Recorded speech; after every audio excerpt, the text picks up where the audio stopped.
Genesis chapter 3. Now the serpent was more subtle than any beast of the field which the Lord God had made. And he said unto the woman, Yea, hath God said, Ye shall not eat of every tree of the garden? And the woman said unto the serpent, We may eat of the fruit of the trees of the garden. But of the fruit of the tree which is in the midst of the garden, God hath said, Ye shall not eat of it, neither shall ye touch it, lest ye die. And the serpent said unto the woman, Ye shall not surely die.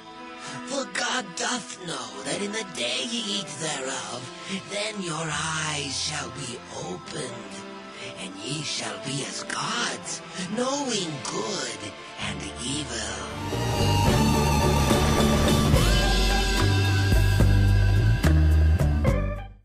We have before us the opportunity to forge for ourselves and for future generations a new world order, a world where the rule of law, not the law of the jungle, governs the conduct of nations.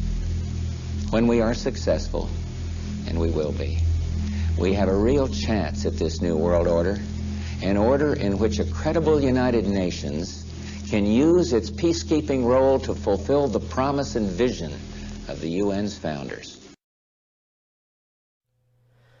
The Skull and Bones is a secret society founded at Yale University in 1832.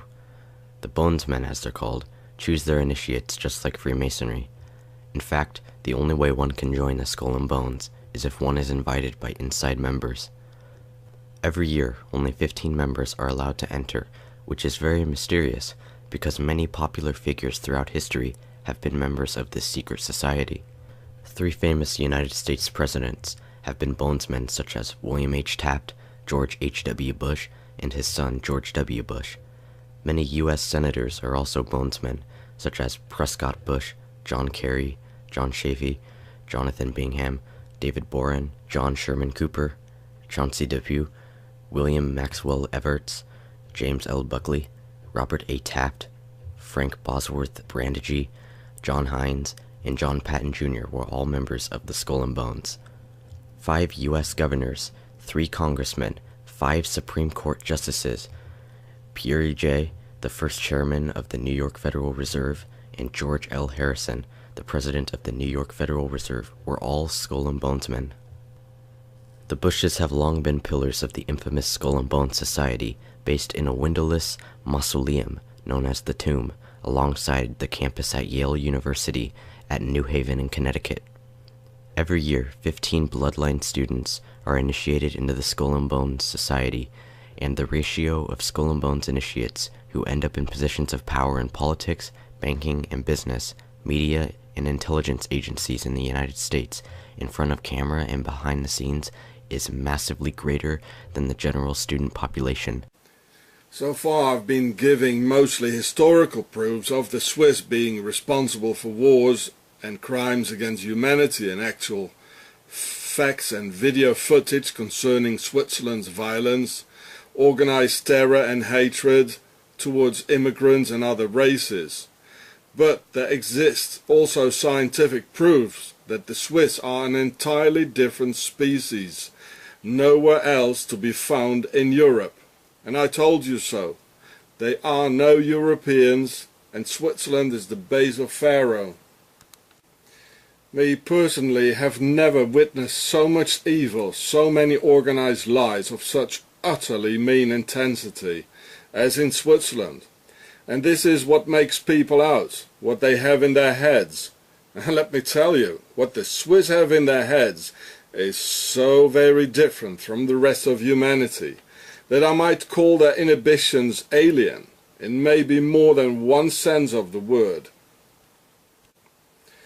And the things we have in our minds are being confined by the skull, as in Skull and Bones, you might say. It's also the form and size of the skull that defines the size of the brain and its intellectual capacity, and even tendency for crimes can thus be predicted. And this is why Freemasons, who came out of the Templars who founded Switzerland, present the skull with square and compass for craniometry because they know their skull and bones, I repeat, skull and bones, are different from ours. This science of the human skull is called craniometry or cephalometry, and it has been discovered by science, doctors and professors, that the Swiss have skulls nowhere else to be found in Europe, thus maybe leading to the entirely different Swiss universe, highly predestined for organized crime. So in this scientific research by Dr. Ripley from America, it shows a cephalic index of Europe and of the world, which I'm going to show you later. And I'll put the link in the description, as I always do, so you can verify and examine the scientific analysis of the craniometrical map of Europe yourselves. And you can see by this craniometry that the Swiss are neither Germans, French or Italians, because Europeans don't fit these cranial characteristics. This is another species, either talking German, French or Italian. And there's even an official name for the Swiss skull called brachycephalic. Cephalic meaning concerning the skull, which is being seen from above, a relatively short and quite round skull, whereas the rest of the Europeans, seen from the top, have long skulls and not round, called dolichocephalic. So this one here, and I'm going to show you this on the cephalic map of Europe in a moment. This is the Swiss brachycephalic skull form, which is only be found in Switzerland in Europe. You're going to see that. This is European, the dolichocephalic or long skulls. So long as being seen from the top, long from here to here. And this is quite short and broader, like here in the back. Well, we've seen aliens like this, haven't we? This is going deep, folks. You better copy it first, download it, because I've got a feeling the Swiss are going to delete it very, very quickly. And then it's gone. So here's a cephalic map, cephalic index of Europe. And here where it's black, you know, it's like a cancer in the middle of Europe, and it is a cancer. There's a high concentration of, for Europe, alien skull forms. Alien as they don't belong to Europe. You can see that. They're not here. They're not here. Not even in the south. A little bit in Italy. You know, well, here's Rome. But here's a very high concentration, it says. They're not from here. You can see it. No. Definitely not. The cephalic map of Europe shows a neat distinction starting right at the Swiss border, where on both sides of the border around Switzerland the people have entirely different skulls, exactly showing that in Switzerland there's an entirely different species with different skulls and what's inside these skulls.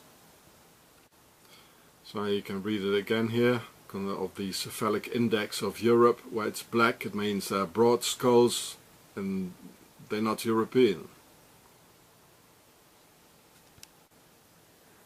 So here, this here is Switzerland here.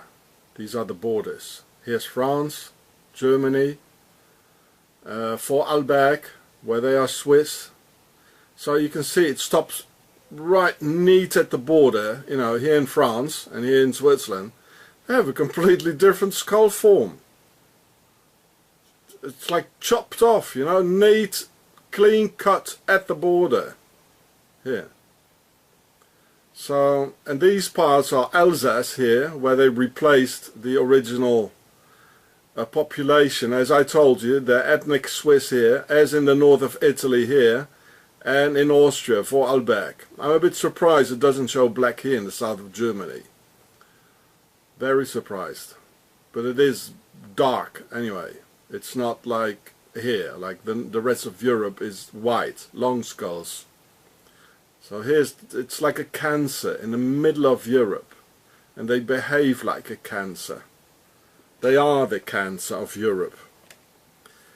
So, well, except for those regions of what I told you, the ethnic Swiss are living, where Swissy replaced the original inhabitants during the 30-Year War, when Swiss mercenaries perpetrated a total genocide on the original inhabitants of Alsace in eastern France, Vorarlberg in Austria. They call them the Xieberger, because they talk like in Switzerland. Northern Italy and southern Germany, where they speak in fact Alemannic Swiss German today, and want to create that great Swiss empire, including that ethnic Swiss buffer zone, of which I've already told you all in some of my previous films. So here are the irrefutable scientific proofs of all I told you before, which even scientific craniometry double backs up. So if we look at the cephalic index of the world, you can clearly see that this is the place where the Swiss come from. Here. Mongolians, Genghis Khan. And they got their little concentration here in the middle of Europe, in the Alps. From a place called also Khazaria, the Khazars.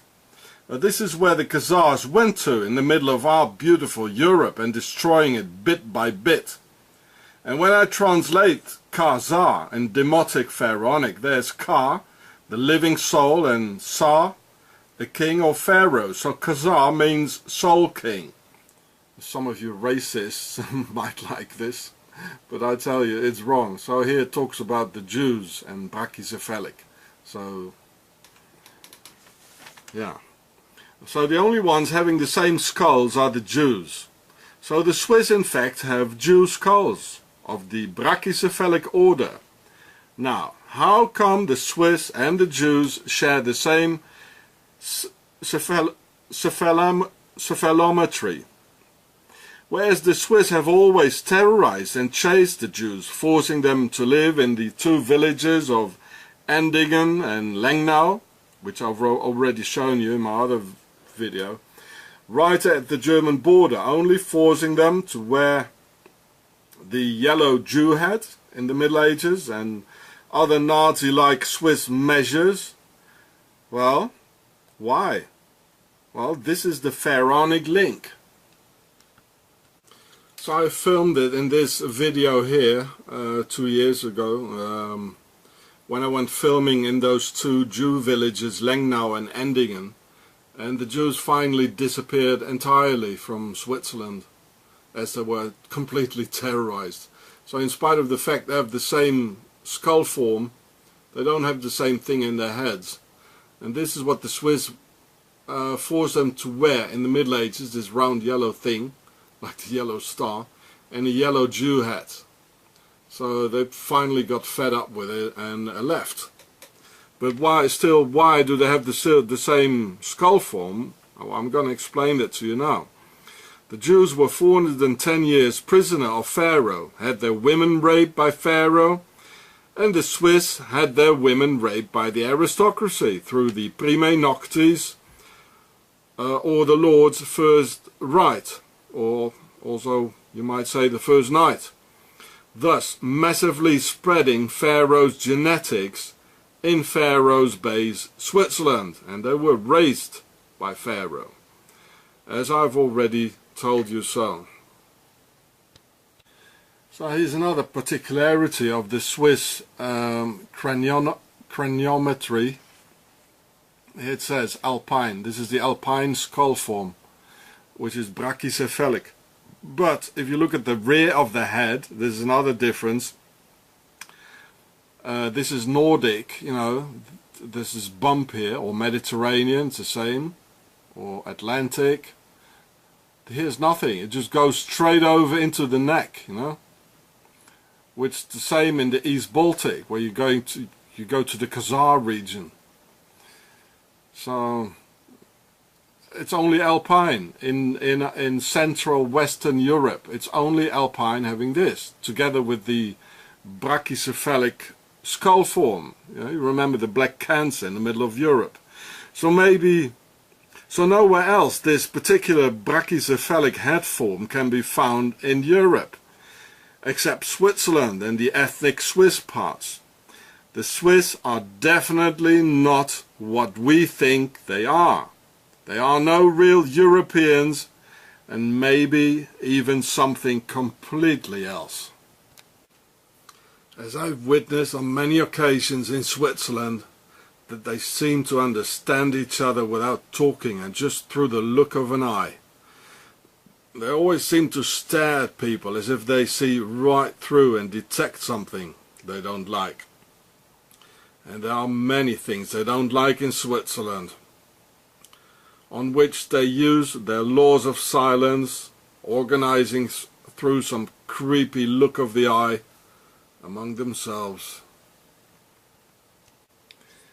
The biggest races in the world are in fact illegal immigrants themselves in our Europe, hiding on top of the mountain with all their looted gold and their Swiss short heads.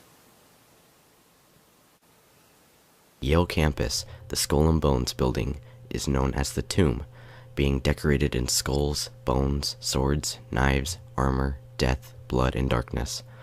It is here that they perform their bizarre and sexually ritualistic initiations. Sometimes, ear-piercing screams can be heard coming from this building. In 2001, ABC News, along with the New York Observer, filmed an imitation throat-cutting ritual being performed by the Bonesmen.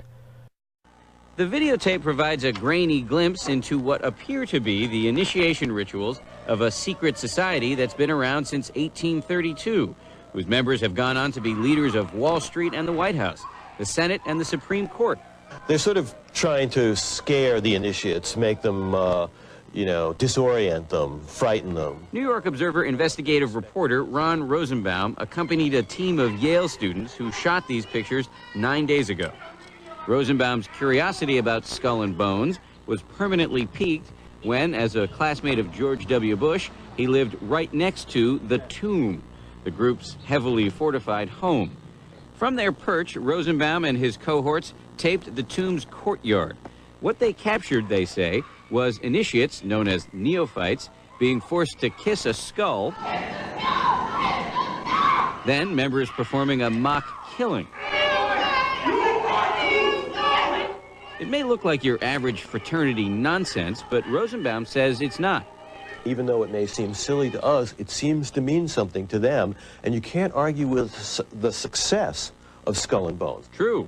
Famous alums include senators John Kerry and John Chafee, to name two, cabinet secretaries such as Averell Harriman, and 3 presidents, William Taft, George Bush, and George W. Bush, who's been reluctant to talk about Skull and Bones. Does it still exist?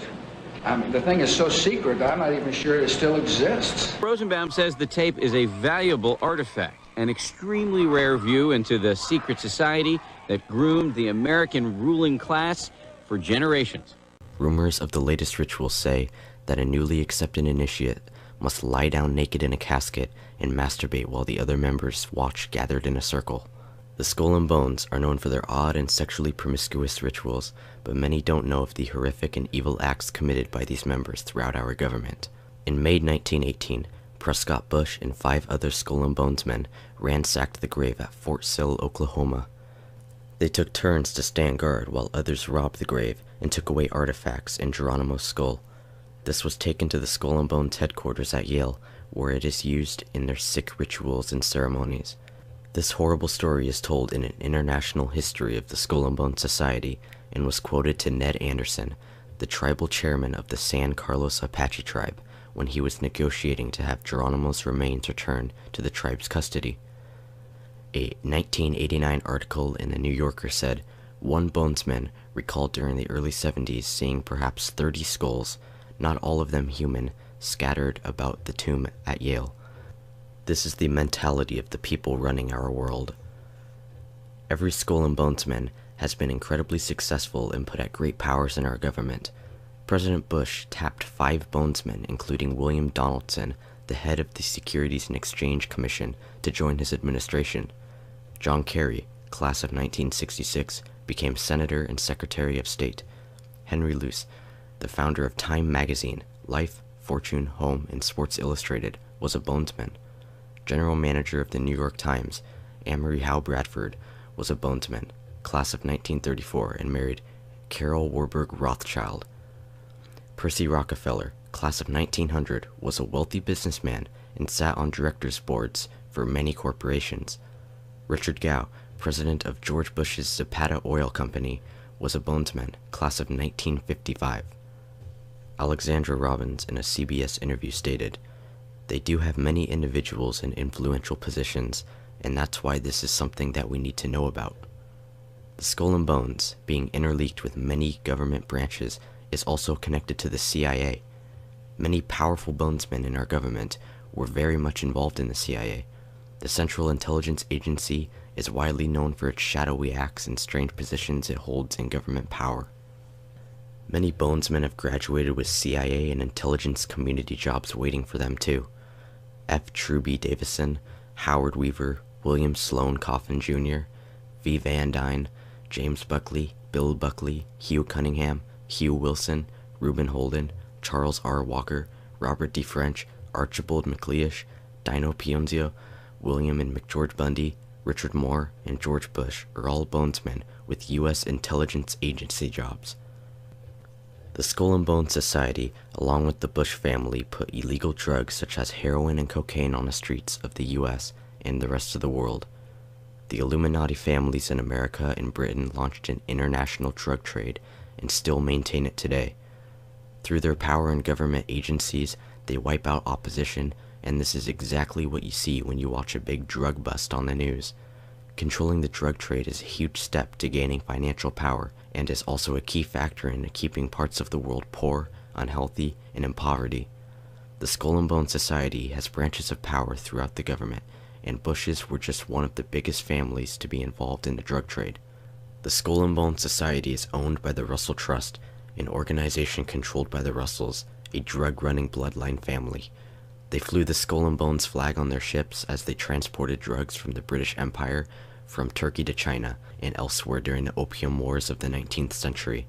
The Skull and Bones is an ancient Illuminati symbol used in its sacrificial rituals and secret language, not least by the Knights Templar. The Skull and Bones is a very well-hidden secret society that has infiltrated many positions of power in the U.S. government. One of their greatest methods of manipulation is the bipartisan Republican-Democrat system, in which they present 2 political figures from 2 different parties, and the American people have an election where they vote for which candidate they like more. This is clearly giving the illusion of choice to the population. They control both parties. They control the entire system. Yet I am supposed to believe that just by voting for one of their controlled puppets, that somehow everything is going to change? What are the chances that out of 300 million people, the 2 elected candidates would be related and both members of the same secret society? This is not a coincidence. It is reality. The Skull and Bones have taken big positions in power and have paved the way for the New World Order. They control both parties of the political system and have members in different sections of the government. In a 1992 interview with reporter Sarah McClendon, George H.W. Bush stated, "If the American people ever find out what we, the Bushes, have done, they would chase us down the street and lynch us." You were both in Skull and Bones, the secret society. It's so secret we can't talk about it. What does that mean for America? The conspiracy theorists are going to go I'm wild. sure they are. I don't know. I haven't seen the web. Number page. 322? First of all, he's not the nominee. And, look, I look forward... Are you prepared to lose? No, I'm not going to lose. You both were members of Skull and Bones, a secret society at Yale. What does that tell us? Not much, because it's a secret. And I'll tell you why. I'll show you. In every Masonic lodge, this right here is a Masonic tracing board. It is in every Masonic lodge. Some form or fashion, they have a picture of this. Notice that at the top is East. not north. On a compass, up at the top is north, due north, not in a Masonic lodge. The altar always faces east. So there's 3 with 1 missing, it looks like. Is this the I don't know exactly. north, south, west, and the east is missing, or? No, that would be the east. That would be the east? Because that's north. Right. Right. I don't know why that is missing, actually. I asked him why there were only 3 lights at the altar, and he said he wasn't too sure why, but there are 3 because 1 represents the east, 1 represents the west, 1 represents the south, but in Masonry, the north is the place of darkness. And of course, according to the Bible tells us that the north is where God resides. God is from the north. The Creator is from the north. The altar is not facing Him. It's facing east, where man was thrown out of the garden. Where does that come from? Genesis 3:24.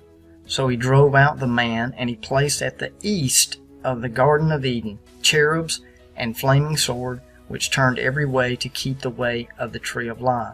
And that's what's really going on here, is basically trying to get back in the Garden of Eden another way. But also notice, back to the tracing board, when you read from left to right, you have N-E-W-S, news, and it is code, because if you read it on a compass, it doesn't read correctly from left to right. Only in the Masonic tracing board or in a Masonic lodge do you get that reference from left to right, N-E-W-S, news. So just wanted to point that out. And also, it was also in one of the Olympics a couple of years ago. The stage was newspaper, and they also had an octopus as one of the mascots used in that show. Tentacles everywhere, the symbolism of the octopus reaching out all over the world. Same thing. Is putting a stamp out there of, we're in control of this artist, Taylor Swift. We're letting you know, we have her, what she's doing, her videos she's putting out, gorgeous, look what you made me do, and now this one. I mean, it's pretty much right in a row telling you something. Look what you made me do. Are you ready for it, gorgeous? I mean, that's pretty much telling you how they use the titles to tell you a story separately of what's going on. So, lastly, before I play the video, there's 3 versions of this CD. There's the standard, there's a special version volume 2. Notice that the numbers that are used in the special versions is 72. Now, anybody that's followed or seen any of my videos, I've told you that the pyramid on the back of your dollar bill is an uncompleted temple. Eye of Lucifer, Horus, whatever you want to say, on the back of your US dollar bill. So 72 is code word for 666. Depending on who you ask, they'll understand. And what I mean by that is 66 add a 6. The world teaches you 66 add a 6, you get 72. Ask someone in the know, Freemasonry, a 33rd degree Mason, ask him 66 add a 6. He'll tell you 666. He'll just add the 6. The statement is the same. The question is the same. 66 add a 6. But the way you're taught to look at it and perceive it, you get a whole different answer. So it's no accident that they've used 72 on her special versions of these other CDs. And it has to do with the temple. It has to do with what the very secret, the inner sanctum of Freemasonry is about. Building human temples. Building a stairway to heaven another way other than the way we've been shown. And, for you guys who think I'm grasping at straws and saying, Nicholson, you're just seeing what you want to see, I'm going to show you just a little quick example of why I'm telling you it's all around you. You just got to look for it, and they're telling you. And this is a perfect example. Remember the perfume commercial a couple of years ago with Julia Roberts? Notice she's walking into the room. She's in white. Everybody else is in black. There you go, the Masonic black and white. Everybody's connected from above. That's what the Freemasons are above. They want to disconnect from the Creator. They want to do it their way. They don't want to answer to a Creator. They want to break free. There you go, breaking free from that. And they want to, look, she's going up the stairs. She's ascending another way. She does not want to be like the rest of everybody else. That's what you just saw in a little quick perfume commercial right in front of your eyes that most don't see. So, remember what I told you in the garden. They believe Lucifer freed them from the evil creator that is controlling us from above, and they want to break free.